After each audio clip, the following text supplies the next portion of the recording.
가장 두려울 때는 길이 보이지 않을 때가 두렵겠고, 또 내 삶의 생존의 위기가 찾아오게 되면 두려움이 찾아오게 됩니다. 앞도 막히고 뒤도 막히고 어디로 갈 수 없다고 생각하는 그 순간에 우리는 두려움을 느끼게 됩니다. 유명한 이야기가 있죠. 부흥 강사로 유명했던 신현균 목사님의 간증인데, 유교 때 이 신현균 목사님이 성도들과 함께 일사후퇴 때 피난길에 오르셨습니다. 근데 임진강까지는 이제 쭉 내려오셨는데 임진강이 끊어져 있는 거예요. 근데 뒤에서는 이제 중공군이, 그때는 중공군이라고 했습니다. 젊은 분들은 혹시 모르실지 몰라서 제가 중공이라고 하는 말을 썼는데, 제가 어릴 때는 중국이라는 나라가 없었고 중공이라는 나라만 있었습니다. 이 중공군이 막 내려오는데 이 성도들과 함께 오른 이 피난길을 어떻게 해서든지 서울까지 가야 되겠는데, 뒤에서는 계속 포성이 울리고 아픈 강물이 맞고 있었습니다. 다른 방법도 없고, 그 신영균 목사님은 이 임진강을 어떻게 건너야 될까 고민을 하다가 갑자기 머릿속에 그 홍해를 건넜던 출애굽 백성들의 홍해 갈라짐 사건이 생각이 나셔서 성도들과 함께, 하나님, 우리가 서울까지 피난을 가야 되겠으니 이 임진강을 어떻게 해서든지 건널 수 있도록 해달라고 기도하기 시작을 했습니다. 밤새 기도했는데 그날이 이제 1월 달이니까 갑자기 기온이 영하 22도로 툭 떨어져서 임진강물이 얼어붙었습니다. 그래서 임진강을 무사히 건넜다라고 하는 유명한 일화가 있습니다. 그분들이 기도할 때 홍해를 가르신 하나님께서 이 임진강도 건너게 해주실 줄 믿습니다, 이렇게 기도했는데, 밤새도록 기도했더니 그 밤에 혹한의 겨울 추위가 임진강을 얼어붙여서 이 임진강을 무사히 건넜다라는 간증인데, 절망이 기적으로 바뀌는 순간이죠. 인간적인 방법으로는 막다른 길이었지만은 믿음이 있는 기도는 없는 길도 만들어내는 겁니다. 막힌 것이 끝이 아니라 하나님이 일하기 시작하는 곳이다 라고 하는 유명한 이야기가 있듯이, 여호수아 11장도 그런 상황입니다. 이 하솔이라고 하는 곳을 이스라엘 백성들이 가장 두려워하는 이스라엘 북부 지역의 큰 성읍이었습니다.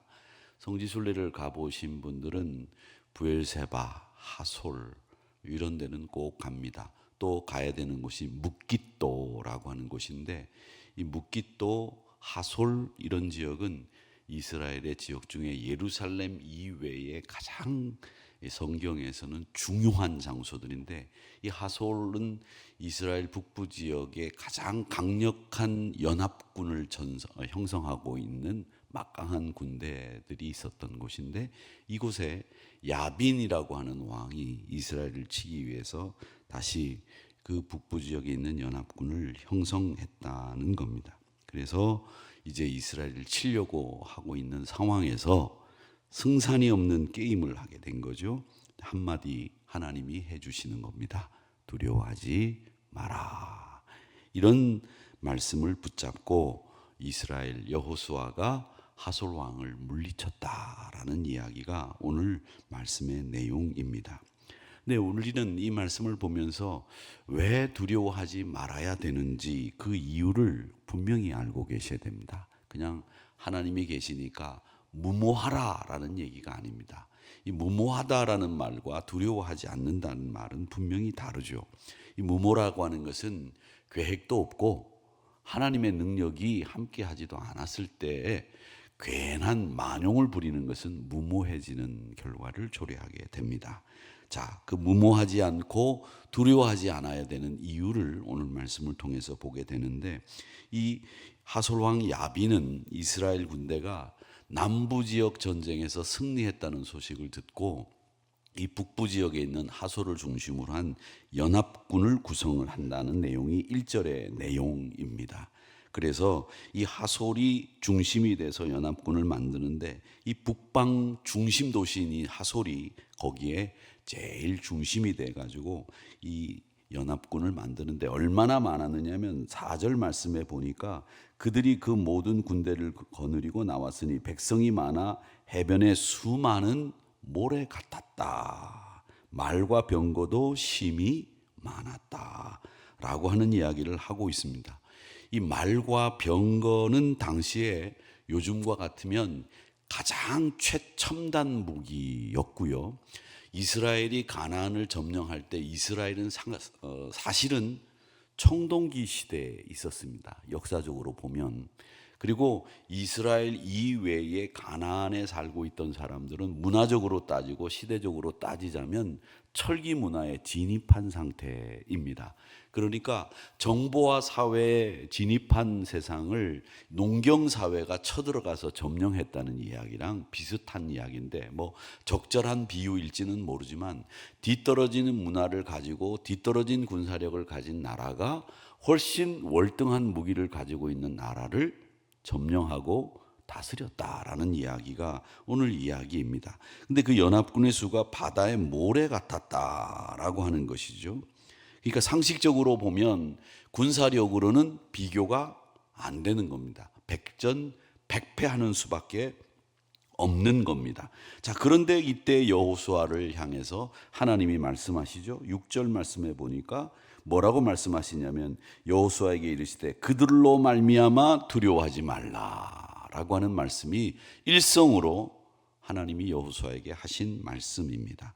그러면서 내가 그들을 네 손에 넘겨주겠다라고 하는 말씀을 하시게 되는 거죠. 그러니까 인간의 눈으로 볼 때는 완전히 절망적인 순간입니다.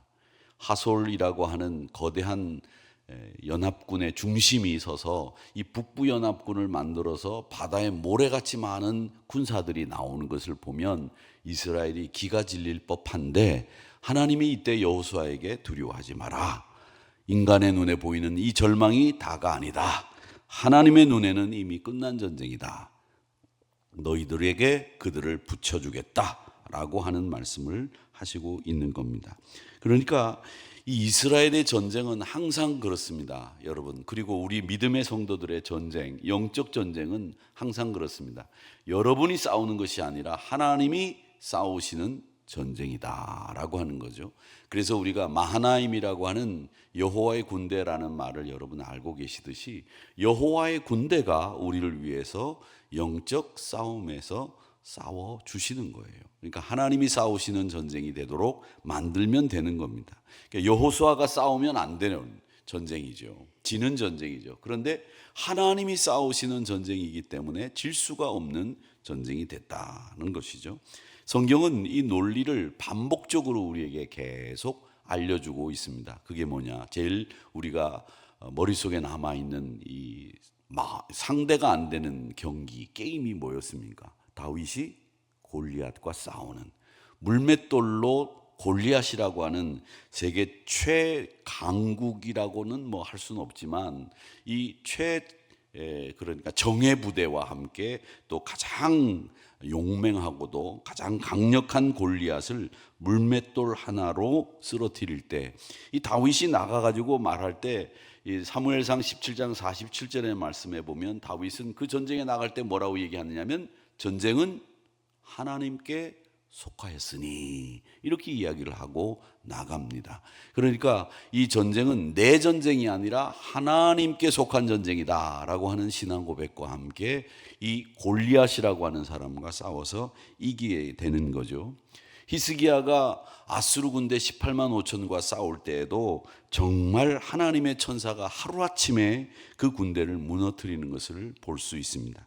그러니까 이 승리는 우리의 힘으로 되는 게 아니고 하나님의 지위에 달려 있다. 전쟁은 하나님의 것이다 라고 하는 것이 우리가 두려워하지 않아야 될 첫 번째 이유입니다. 하나님의 그 능력이 여러분과 함께 하시는 거죠. 그러니까 여러분이 싸우려고 하지 마십시오. 여러분은 중과부족일 수도 있고 군사력에 있어서 부족할 수도 있습니다. 그런 부분에 있어서 우리의 힘은, 우리의 능력은 사실은 절망적이지만 하나님의 전쟁이 될 때, 마하나임이 앞장서실 때에는 그 전쟁이 하나님의 손에 속한 것이기 때문에 우리 손에 붙여주시는 이런 결과들이 생기게 된다라고 하는 겁니다. 그러니까 여러분, 상황이 엄중하다고 두려워하는 것이 아니라 하나님이 크시기에 담대하고 두려워하지 않을 수 있는 겁니다. 그러니까 여러분들이 두려워하지 않는 것은 무모하라고 해서 여러분 두려워하지 말라고 말씀하시는 것이 아니라 상황은 엄중합니다. 상황은 우리가 상대할 수 없는 상황입니다. 그렇다고 하면 거기서 무모한 밖에는 건질 것이 없는데 하나님의 능력이 그보다 크시기 때문에 두려워하지 말라고 성경은 누차례 우리에게 말씀하시고 있다라고 하는 것을 기억하시고, 하나님이 크시기에 나는 두려워하지 않는다.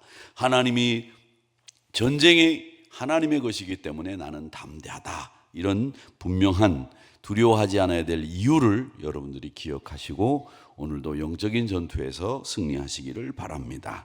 자, 그 다음에 승리의 비결은 이 군사력이 아니라, 무기가 아니라 승리의 비결은 순종입니다. 오늘 말씀에 보면 하나님이 말씀합니다. 발에 뒷발 힘줄을 끊고 병거를 불태워라.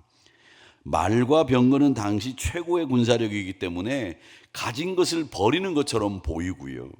또 하나님이 우리가 전쟁에서 이기게 되면 이 상대편의 말과 병거는 우리의 군사력이 되는 거예요. 그런데 그 첨단 무기를 다 없애라는 겁니다. 이 말은 뭐냐면 우리가 병거를 의지하거나 말을 의지해서 전쟁에서 이기는 게 아니라 여호와 하나님의 이름을 의지해서 전쟁에서 이기는 거다라고 하는 것을 이 여호수아에게 말씀하시고 있는 겁니다. 시편 20편 7절 말씀에도 그런 말씀이 있습니다. 어떤 사람은 병거, 어떤 사람은 말을 의지하나 우리는 여호와 우리 하나님의 이름을 자랑하리로다. 이렇게 말씀하고 있습니다.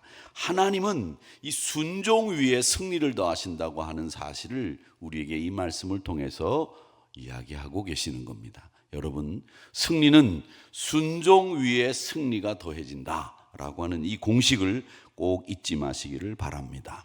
그래서 대적을 이길 수 있는 우리의 비결은 군사력이 아니고 무기가 아니고 순종입니다.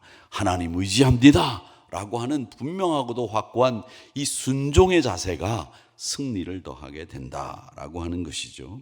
자, 그 다음엔 이 하나님은 우리가 두려워하지 않아야 될 이유를 분명히 이야기하고 있는데, 마지막으로 생각할 것은 소수로도 부족한 것으로도 완벽한 승리를 이루시는 분이 우리 하나님이십니다. 성경 전체는 항상 우리에게 일관된 메시지를 주고 있는데, 그게 뭐냐면 하나님이 싸우시면 승리한다 라고 하는 일관된 메시지를 우리에게 주고 있습니다.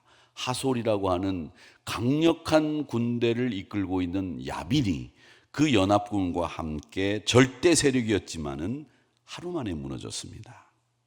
여호수아는 그 후에도 오늘 12절 15절까지 말씀해 보면 하나님께서 모세에게 명령하신 대로, 또 모세가 여호수아에게 명령하신 대로 다 순종하여 라고 얘기를 하고, 15절에서는 그 승리를 이렇게 요약하고 있습니다. 뭐라고 요약하고 있느냐면 모세에게 명령하신 것을 하나도 빠짐없이 행했다 라고 하는 겁니다. 그대로 행했다 라고 하는 말씀으로 순종이 완전했기 때문에 하나님의 승리도 완전했다 라고 하는 것이죠. 그래서 오늘 두려워하지 않아야 될 이유는 승리는 하나님이 준비해 두셨기 때문에 두려워할 필요가 없다라고 하는 것입니다.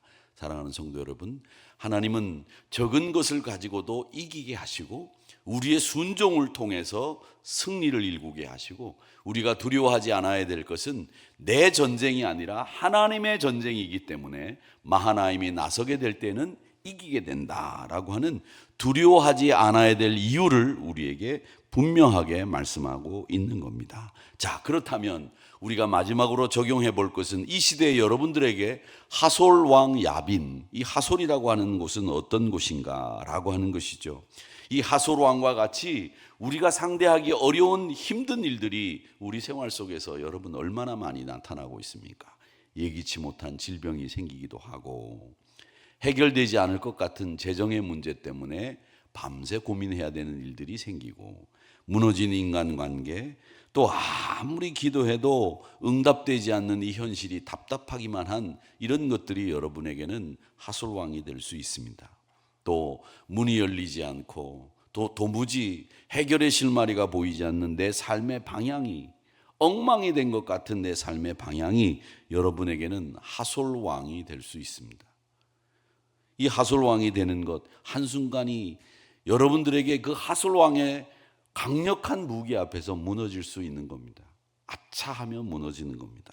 이 모든 것이 여러분의 영혼을 짓누르고 너는 끝났다, 너는 틀렸다, 이렇게 말할 수 있습니다. 사탄은 우리에게, 마귀는 우리에게 계속 그렇게 얘기합니다. 해봐야 소용없다, 끝났다, 이런 얘기를 합니다.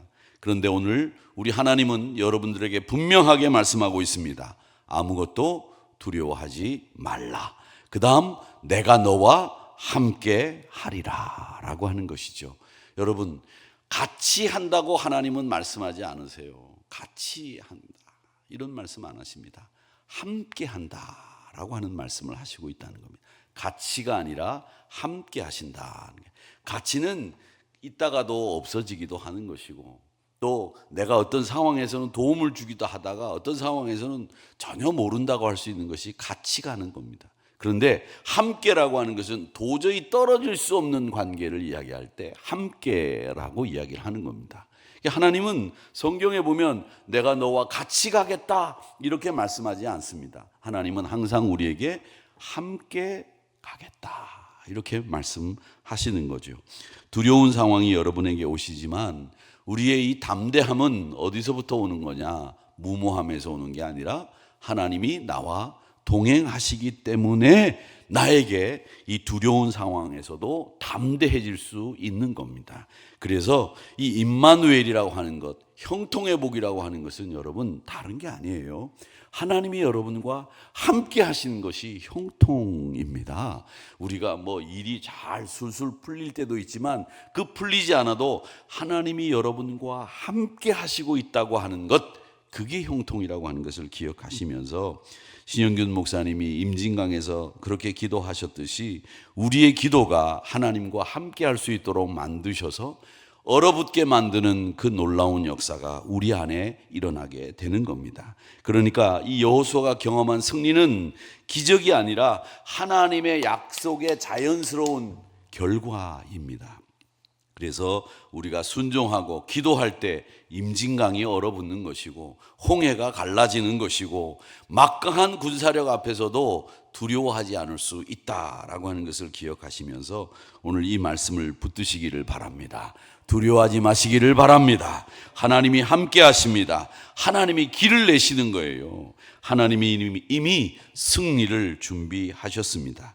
이 말씀에 순종해서 여러분 오늘도 한 걸음 내디디시고, 또 12월 오늘 1일인데 이 12월 25년 마지막 달을 잘 정리하시고 유종의 미를 거두시고 승리로 25년도를 마무리 짓는 하솔왕이 무너지는 삶의 기적을 맛보는 여러분들이 다 되시기를 주님의 이름으로 축복